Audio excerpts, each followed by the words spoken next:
released recently for IntelliJ IDEA. Whether you're a software developer, a data scientist, or want to simply power up the way that you explore Kotlin code, it's something worth checking out. Let's take a closer look together.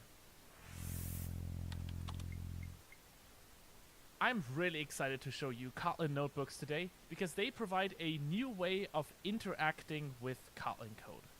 As you can see, I already have a blank Kotlin notebook open here. But to get to this place, you first need to do a bit of setup. You first install the Kotlin Notebooks plugin, which you can do by going to Preferences and then Plugins. In the marketplace, you can simply type Kotlin Notebooks and you'll find the correct plugin. Kotlin Notebooks are currently available in IntelliJ IDEA Ultimate. Make sure your other plugins are also up to date for the best experience. Once you've done that, you can simply go to your projects view, right-click and create a new Kotlin notebook. This will start you off with your first empty cell, and from here you can begin exploring. You may already be familiar with the concept of notebooks from other languages like Python, for example. At their core, they're a cell-based user interface for interacting with your code. So within each of these cells, I can write some Kotlin code if I want to. At the most basic level, you can write some simple Kotlin expressions. For example, I could use my Kotlin notebook as a calculator and solve some hard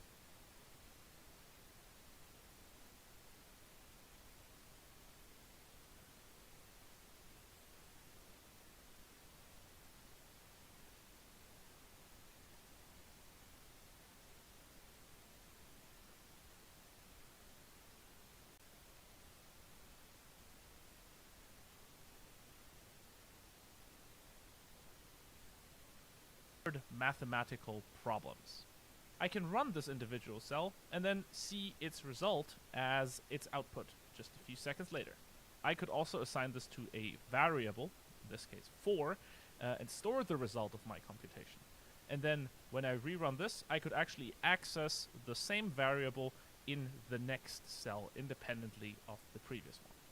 Because Kotlin notebooks are designed for prototyping and exploration, you're not actually limited to just code though. You can also add markdown cells where you can provide extra information for what you're doing in your notebooks. Now here's a real power-up for Kotlin notebooks. You can actually pull in your project module into the context of the notebook and make all the classes and functions that you have defined available in that notebook. So when I set this up, I automatically get access to all the symbols of my project. In this case, my project is actually inspired by me playing tabletop games with my friends. It's a little server-side KTOR application that provides a dice roller. So it's just a simple app that provides endpoints for rolling dice with a certain number of sides. Now, because the notebook has access to all of the functions and classes that I have defined in my project, I can now interactively explore my dice rolls and, for example, look at the points distribution. For example, how many points can I expect when I roll my dice 10,000 times? I can use the same API that I would normally use in just regular old Kotlin code. And here we see a sampling of 10,000 rolls. Now in the cell below this, I could just use my regular Kotlin tools that I'm familiar with and compute the average, somewhere around 10. That probably checks out. But really, when I'm exploring topics like this, I'd like to have a better visualization of my data. Out of the box, Kotlin notebooks support images, LaTeX formulas, and even rich HTML output. But since we're working with a bunch of numbers and would like to visualize statistics, it would actually be nice to get some data visualization in the form of charts. An easy way to do so is via the Candy library, which provides charting functionality. We can pull it in using the %use directive. You can see that there's a whole bunch of libraries available out of the box to use in your notebooks with ease, whether that's coroutines, datetime, or serialization support. In our case, we'll use the Candy plotting library. Now we can get to actually visualizing our data. I'd like to see each face on the dice and how often that face came up during our little simulation. So I can just prepare the data the same way I would in regular Kotlin. I create a grouping based on the face, and then I count how many elements there are in each group. That already gives us a nice overview of the actual distribution between the different numbers. Now all that's left is to create a bar chart using this data. Candy has a nice Kotlin DSL, so really I just need to specify the X and Y axis values. Then executing this cell renders the actual chart. And look, it's even interactive. I can see the detailed values when I hover over each bar. So we can say that when we roll a regular fair dice, we expect each number to come up roughly the same amount. But with notebooks, we can now do a quick exploration of how that changes when we instead roll with advantage, which means taking the maximum of 2 rolls. To do so, we can go back to the beginning of our notebook, where we rolled our dice. And instead of rolling regularly, we'll roll with advantage. Here, it is important to remember that each cell runs individually.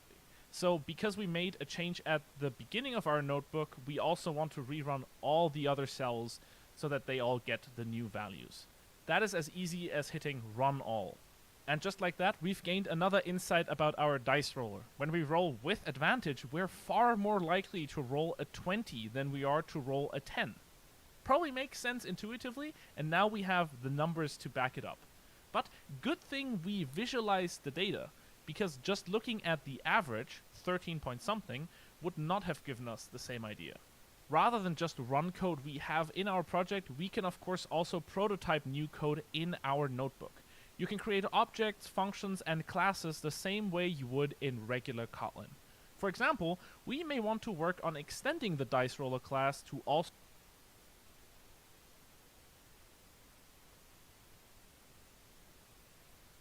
support rolling with disadvantage. We can support that function right in the notebook, and then also make some extra notes using Markdown. We can give this function a try in our notebook, and if we're happy with it, we can just move its implementation to our actual Kotlin project. So that's neat. But of course, not every aspect of the code you're writing may be well suited for drawing charts. If you're managing a catalog of items, for example, you might just want to get an overview of the data you're working with. In my case, the dice app I'm working on doesn't just simulate dice rolling, it also stores an index of all the dice I own, their color, the number of sides, and the price for which I bought them. We could just work with that data straight away by accessing the available dice variable, but this is actually a great opportunity to show off another strength of Kotlin notebooks, its integration with data frames. Kotlin data frames is a library that you can use whenever you're processing columnar data, so anything that looks roughly like a spreadsheet. We can add data frame support by using %use again, just like we saw previously. And then with the backend of my project running, I can actually create a data frame, so a grid of values, directly from the JSON endpoint in my app. And when you take a look at the dice frame variable, you get a nice and once again interactive representation of all the information that's in our system. And from here, you can use the data frame library to your heart's content to explore the data. Data frames are certainly both is exciting for you as it is for us. You can explore the notebooks in IntelliJ IDEA Ultimate or on JetBrains Data Lore.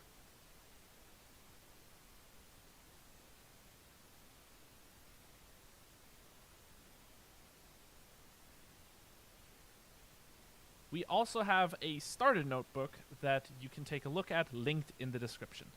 I hope you'll have a great time with Kotlin notebooks. So, have a nice Kotlin and have an even nicer notebook. Take care, everyone.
Now let's do merge sort.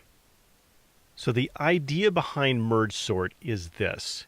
If you have two sorted lists, and these are both sorted, it is very easy to combine these into a new sorted list. So let's say we started with a list with 8 items, unsorted like this. What merge sort is going to do is first break this list in half, and break it in half again, and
break it in half again, and to the left are lists that only have one item in them.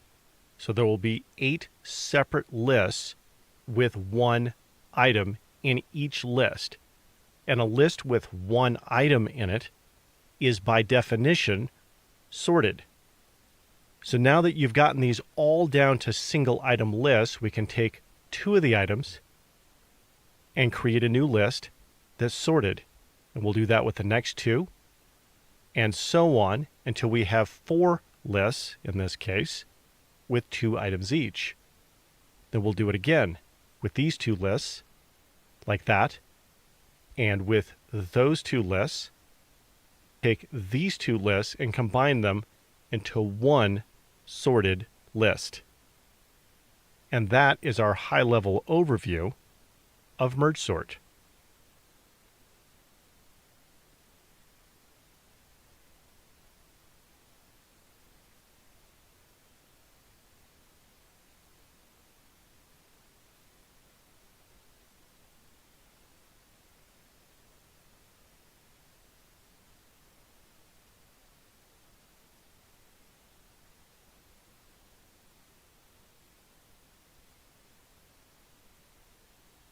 So in this video, we're going to talk about our merge function.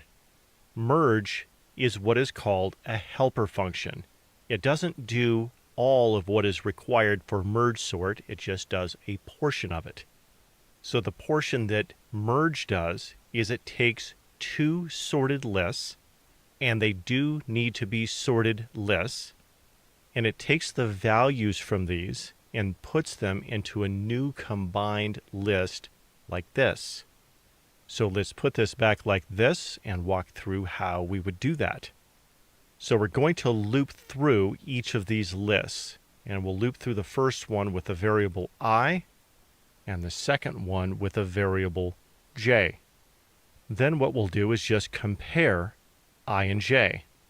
Whichever one is lowest, we will add to the new combined list. Then we'll do it again. In this case, j is lower, so we'll add that one. Then we just keep going through making these comparisons, and we do this until one of the lists is empty.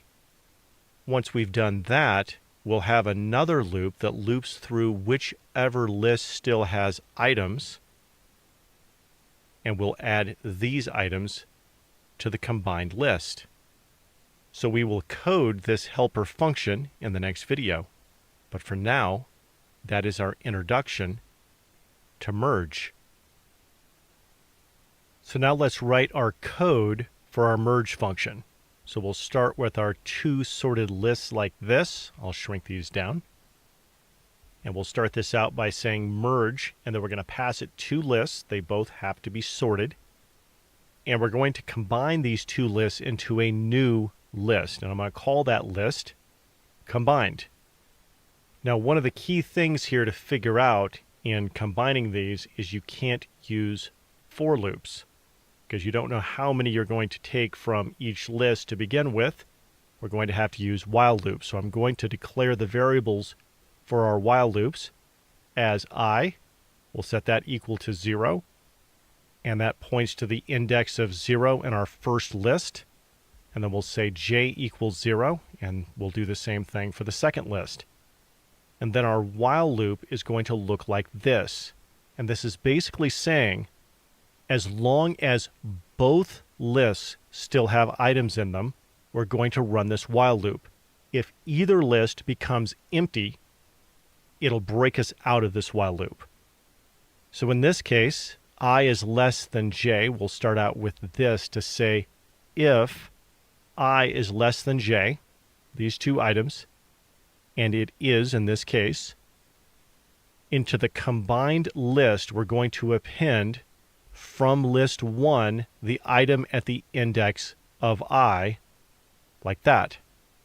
Then we need to move I over 1. We'll do that like this, I plus equals 1, and that moves I over.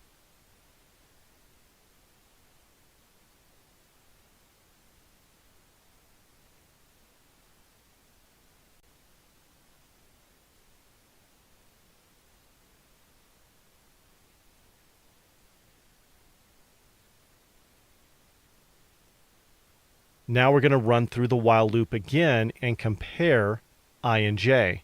In this case, j is less. We're going to say else and do the same thing here. Into the combined list, we're going to append from list 2 the item at the index of j. And then we need to move j over 1. We'll do that like this. J plus equals 1. And that moves j over. And as we continue to loop through this while loop, it'll look like this until that second list is empty. And remember, we only run this until one of the lists is empty, and that'll break us out of this while loop. So now we need to get the 2 items left in list 1 into the combined list. So let's look at doing that. We'll say while I is less than the length of list 1, we'll append those items to the combined list at the index of I, and we need to move I over like this, and then we'll do it again.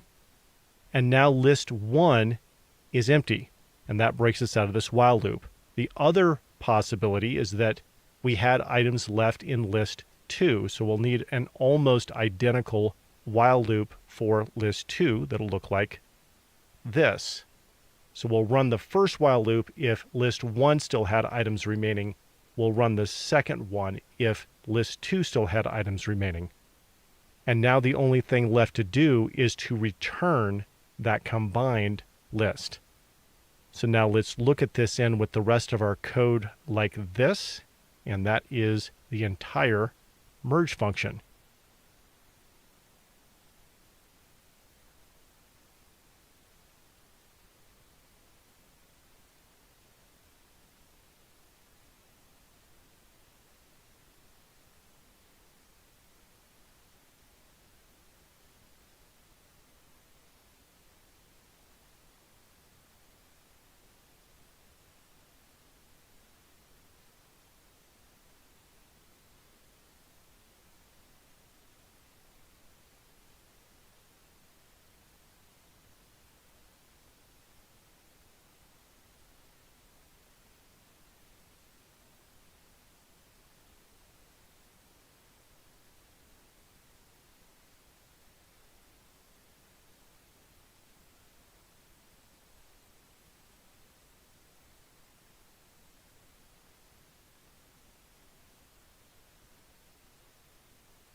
So there's a list with all 8 items left in list 1 into the combined.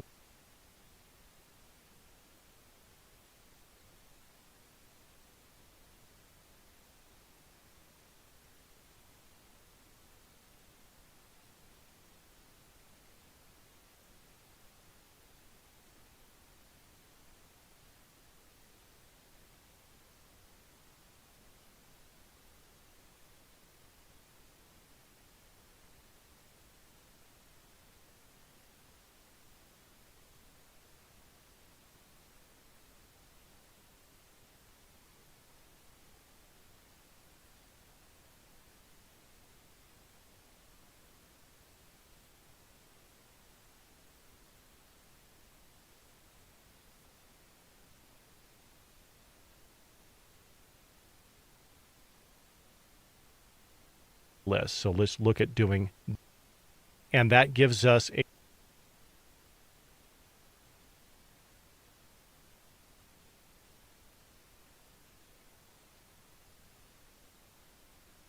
So in the last video, we created merge that takes two sorted lists and puts them together. Now we're going to look at merge sort that also needs to take a list and break it in half, and then break it in half again, and then do it again. Once we've gone through this process of breaking it in half, it is only then that we can use that helper function, merge, to take sorted lists and combine them. Like this, and then we'll do it again and do it again to create the sorted list. So what we're going to do here is write the code that breaks lists in half. And this is going to be the first time that we've used recursion. Remember, we had two rules for being able to use recursion. First, it has to do the same thing over and over. And this is just going to break lists in half over and over. So it meets that criteria. The second criteria is that you have to be making the problem smaller. Well, if you're breaking things in half, then by definition, you're making things smaller. So this is a perfect place to use recursion.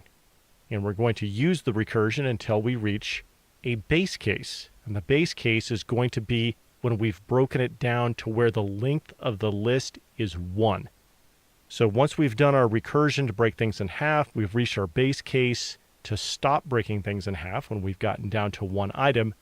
That is when we'll use merge, which we created in the last video, to put the lists back together. So these will be the 3 steps of merge sort. Break it in half until we get it down to 1. Then we use merge to put everything back together. And that is our quick overview of merge sort.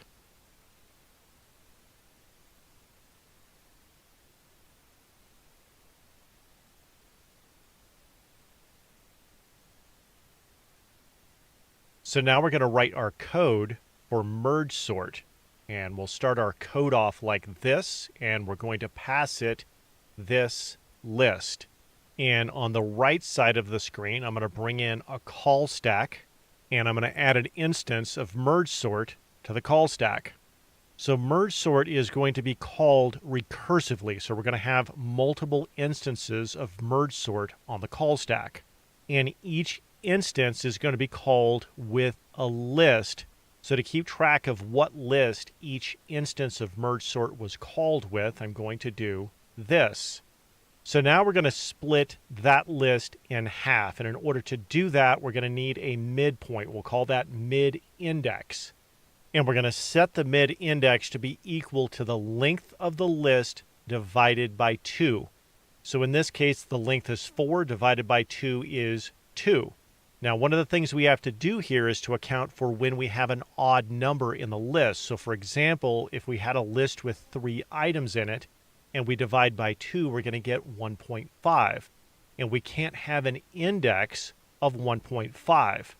So we're going to change this into an integer. And in the situation where the mid index would be 1.5, everything to the right of the decimal place would be dropped and the mid index would be 1.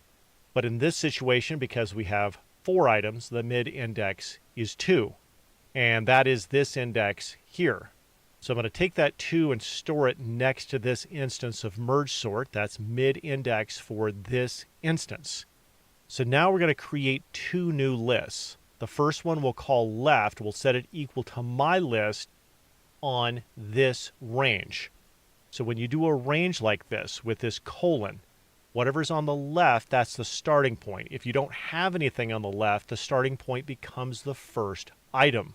And we go up to, but not including, the index that's on the right of the colon. So mid-index is this. And when we go up to, but not including, we're going up to this index. So left is going to be a new list with these 2 values in it. And then we'll do the same thing on the other side. We'll say right equals my list on this range. So on the left of the colon, we have mid-index. That's the starting point. That will be here. And if we don't have anything on the right of the colon, we just go to the end. So that means we're going to create a new list with these two values in it. So left and right will be these two new lists. Then we call merge. That's the helper function that we wrote in the last video, and we call it on left and right. But there's a problem here. Merge only works on sorted lists, and neither one of these lists is sorted. What we need to do is break each of these lists in half, and we do that with these 3 lines of code. And specifically, the splitting happens with this code here. And this did exactly what it was supposed to do. We just need to do it again. So this is where we call merge sort recursively. So now let's take these 2 lists, put them back together, and we're going to start this over. So we've already calculated the mid index. We know that's the index of 2.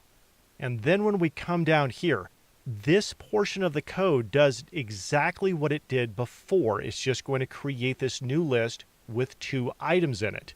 The difference is we're going to call merge sort on that new list. So we'll add this to the call stack with this list. So now this becomes the active instance on the call stack. So for this instance of merge sort, we're going to start out by calculating the mid index on this list. So the length of this list is 2, divided by 2 is 1. This is going to be the mid index. So then we come down to this line, and this portion here is going to create a new list of just 1 item. And I colored this green because a 1 item list is by definition sorted. But we're going to call merge sort on that list. So we'll add this to the call stack on this list. And since this list has 1 item in it, we don't want to run these 3 lines to try to break the list in half. This is our base case. So we're going to say if the length of the list is 1, and that is the case here, we're going to return my list.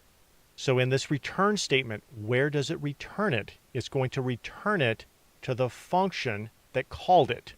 And once the return is run, this gets popped from the call stack. So now this becomes the active instance on the call stack again. And this was the last line that it ran. So it ran this in order to determine what left would be for that instance of merge sort. So I'll put this back, and now we'll move to this line. So this portion here is going to create this list, and we're going to call merge sort on that list. And now this becomes the active instance of merge sort on the call stack.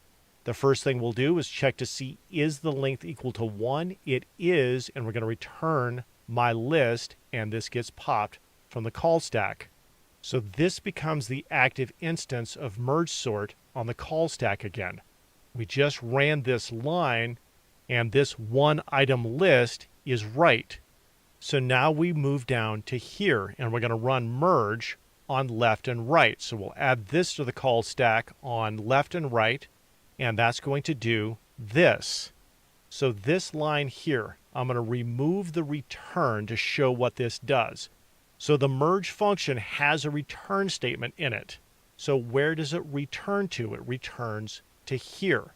And once it runs that return, this instance of merge gets popped from the call stack. So now this is the active instance, but it has this return statement in here. It's going to return whatever merge returned to it, which means it's going to take this list and return it to here. And once it does that, that is popped from the call stack. So now this is the active instance on the call stack. We just ran this and determined that left equals this sorted list. So I'll put this back, and we'll move to this line of code. So remember, this is being called on that 4-item list. So right is going to be these 2 items, so that right side of that 4-item list. Except we're going to call merge sort on it. We'll add this to the call stack, and it's being called on this list. So now this becomes the active instance of merge sort on the call stack. We're going to check to see if the length is 1. It is not, so now we'll calculate mid-index, and that's going to be this item, and then we move down to here. This portion is going to create this one item list. We're going to call merge sort on that. And now this becomes the active instance. We'll check to see if the length is 1. It is, and we'll return my list, and this gets popped from the call stack. So now this is the active instance again. We just determined that this one item list is going to be left. Now we move to here. So this portion here is going to create this one item list, and we're going to call merge sort on that one item list. And now this becomes the active instance. We'll check to see if the length is 1. It is. We'll return that one item list, and this gets popped from the call stack. So now for this instance of merge sort, we have determined left and right. Now we move down to here and call merge on left and right. We'll add this to the call stack with both of those one item lists. And that does this, and I'll do that same thing where I remove the return. Merge is going to return this list to here. That gets popped from the call stack. But this instance of merge sort, because it has this return, is going to take this list and pass it down to here. And when it does that, it gets popped from the call stack. And I'll move this back up here, and now this is the active instance again. We have found left and right for this instance of merge sort, which are these two sorted lists. Now we move down to here. And we're going to run merge on these two lists. We'll add that to the call stack on these two lists. And that is going to do this. So I'll remove that return from the code again. Merge is going to return this list to here, and that is popped from the call stack. But because this instance of merge sort has this return statement, it's going to return this somewhere. And the place that this gets returned to is the original function call. It's going to return it to here. And once it does that, this instance of merge sort is popped from the call stack. And now we have this sorted list. So we'll look at this code in a moment in VS Code, and when we do, we'll start out with a list that looks like this, and we'll run merge sort and return a sorted list. So now let's flip over and take a look at this. So there is our merge sort function there, and I'll scroll up. So this is going to be the list that we pass to merge sort, and I'm calling this original list. And then I'm going to have a separate list called sorted list that is equal to merge sort on the original list. So merge sort is different than the other sorting algorithms that we've seen so far. The other sorting algorithms sort the list in one ways. This is unchanged, and there is a separate sorted list that was returned. And that is our function for merge sort. Now let's look at the big O of merge sort. Let's bring up a list here, and the first thing I'm going to talk about is space complexity. So with merge sort, you start out with this original list. Then you create two new lists called left and right, and then you continue breaking these down. So you start out with your original list, and then you have 8 new lists that each have a length of 1. So the number of items being stored in memory have been doubled. So that means this is O of n for space complexity. The previous sorting algorithms that we've looked at are sorted in place. That means we take the original list and we move things around inside of that list. Merge sort is different than that in that it creates new lists. So let's put this back up here and look at time complexity. When we're breaking this in half, we do this in 1, 2, 3 steps. We had 8 items. It took us 3 steps. This is going to be log n because 2 to the third power is 8. It took us 3 steps to break this in half with 8 items. But let's look at what happens when we put these together like this. So think back to our merge function, our helper function. It had those while loops in there that went through each number one by one to be able to combine these into a sorted list. So breaking these apart is O of log n. Putting it back together because of having to loop through each item with the merge function is O of n. And so that's where we get the O of n times log n time complexity for merge sort. So let's look at this on the graph. And when it comes to sorting algorithms, only the two on the left really matter. I'm going to gray out the ones on the right.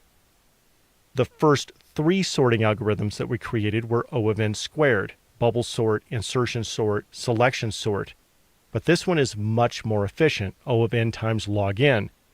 O of n times log n is the most efficient that you can make a sorting algorithm that's going to sort multiple types of data. There are certain efficiencies in sorting only numbers, and there are some sorting algorithms that can run more efficient than this, but you can only sort numbers with them. But if you're going to sort multiple types of data, this is as good as it gets. So O of n times log n is much more efficient than O of n squared. And it may not look that way on this graph, but the axis on the left, the y-axis, only goes up to 75.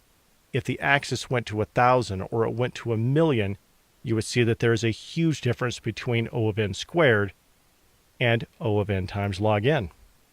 And that is our overview of merge sort big O.